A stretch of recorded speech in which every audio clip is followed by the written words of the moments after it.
video. So make sure y'all like, comment, and subscribe. Become part of the All-Star team, you feel me? And today we got a nerd talk, you feel me? And it's the character analysis for Fire Lord Zuko, bruh. This is like my favorite character in Avatar: The Last Airbender. I usually say it's tied between him and Sokka, but man, today about Zuko, he run away with it. So he my favorite character. Oh man, I can't wait to get into this video, bro. I hope you guys enjoy it for real. So we're gonna talk about Zuko in book 1. And in book 1, Zuko is the antagonist. He's the villain per se, but I often find myself also rooting for Zuko at times too, because he's a banished prince because he spoke out a term at his father's meeting or whatever. So his father decided to burn his face, which that's kind of abuse, you know, that's not cool at all. But Zuko, you know what I'm saying? He out here trying to do this impossible mission, find the Avatar who's been missing for 100 years. Man, that's like me going out. That's like me telling y'all to go outside and catch a unicorn, bro. It ain't happening. But then if you come back to me with a unicorn, everybody's like, whoa, the Avatar's alive. So then there's this dude named General Zhao, right? He's the real villain in book 1, him. Because the very first time we meet this man, he's trying Zuko like Zuko ain't the prince. Zuko's the prince of the Fire Nation, and this man does not respect him. So, you know what I'm saying? They throw hands and whatnot, and Zuko beats this man. He beats this man. It was a little shaky at first, but he wins. And you see Zuko's development a lot in book 1 through his relationship with his uncle. Because when General Zhao tried to attack Zuko from the back, Uncle Iroh came and saved Zuko. Like, bro, that was some weak stuff. You couldn't beat me in the match, so you try to beat me when I'm walking away? That's really lame.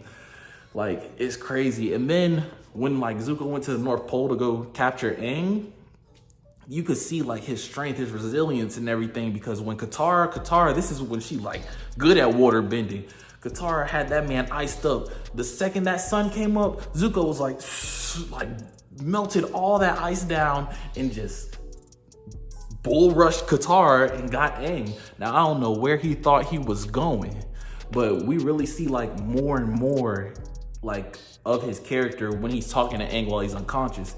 Like Zuko, he's really, I'm not gonna say jealous of his sister, but he's upset that like he sees a lot of Aang. He sees a lot of Azula in Aang, because he said it himself, you're talented, but I'm not.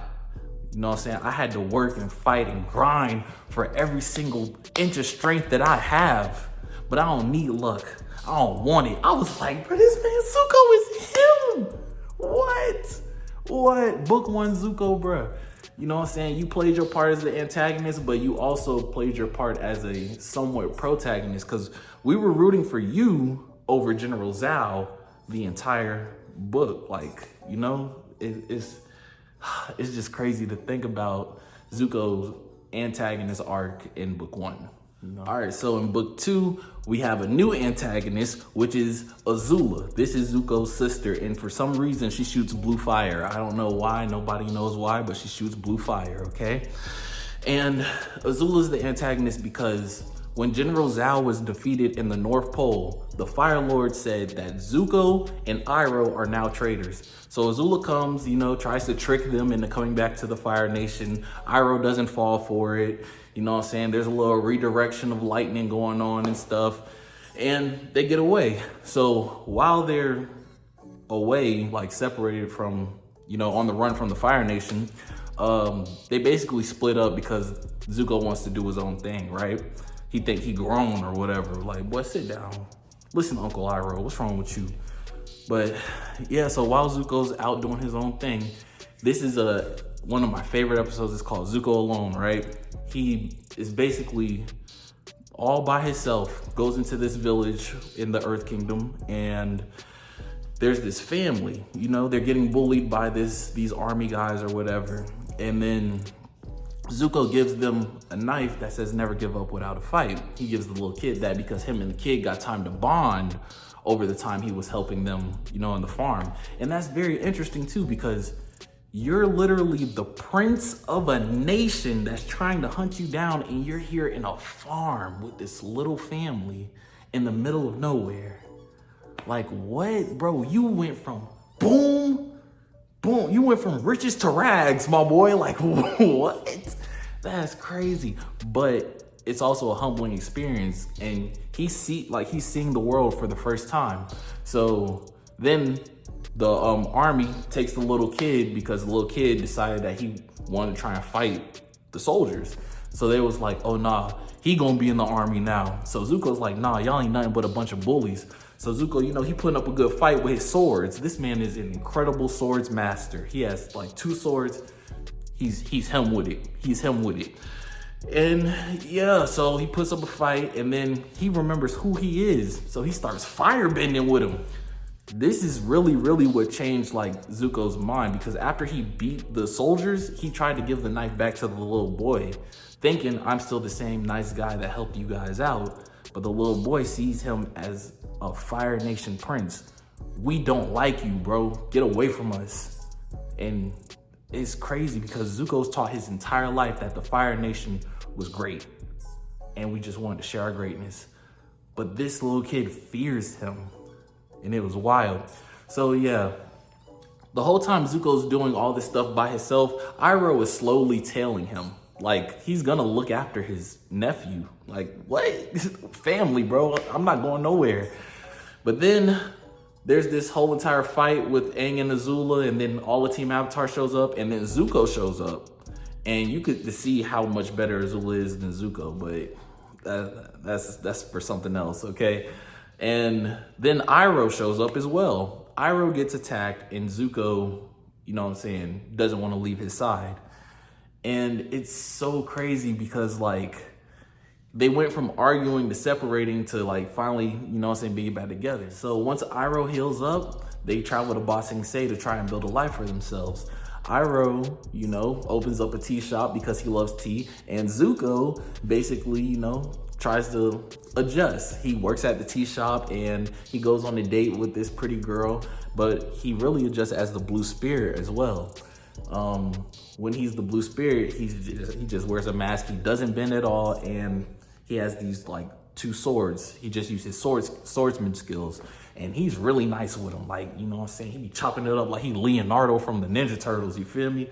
So yeah, as the blue spirit, he ended up freeing Appa after having a conversation with his uncle, because his uncle always guides him to try and do the right thing.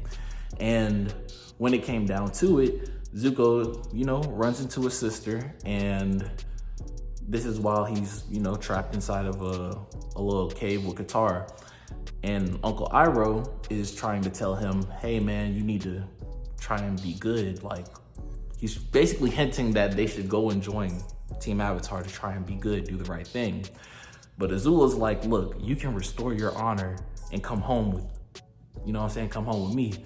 So Zuko ends up doing the most disappointing thing, because we was rooting for him the entire time. The most disappointing thing. He sides with Azula and then gets ready to go back to the Fire Nation after Azula strikes Aang down with lightning, bro. It was so sad.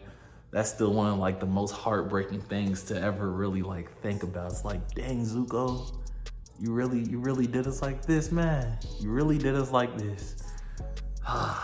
Man. But like I said, he went through the most development in book 2, and we'll see the results of it in book 3. So we have Zuko in book 3. Now Zuko in book 3 is like everything he ever wanted to be as of the start of it. He has the respect of the Fire Lord, he has the respect of his people, and he has a girlfriend. But it just doesn't feel right because he literally disappointed the one person who was down for him from the very beginning when he was banished. Uncle Iroh went to sea with him knowing he was going outside chasing unicorns and like, man, I'm gonna go with my nephew. Like, bro, that guy is disappointed in you. He taught you everything he know. He's your dad. But nope. Now he's the prince that he always wanted to be, and it doesn't feel right. He doesn't feel like he's restored his honor. So when it comes time for the Day of Black Sun, the only 2 people that know where the Fire Lord is hiding is Azula and Zuko. Azula goes to distract the Avatar and fight him. Zuko goes to confront Ozai and say, look, man, You lied to me my entire life about the Fire Nation. They don't love us. They fear us. So I want to make the Fire Nation into something that it's supposed to be, to help people instead of hurt them. The Fire Lord obviously laughs at Zuko and is like, man, get out of my face. And then Zuko's like, oh, by the way, the Avatar's alive and I'm gonna go join him. I'm gonna teach him firebending so he could beat you.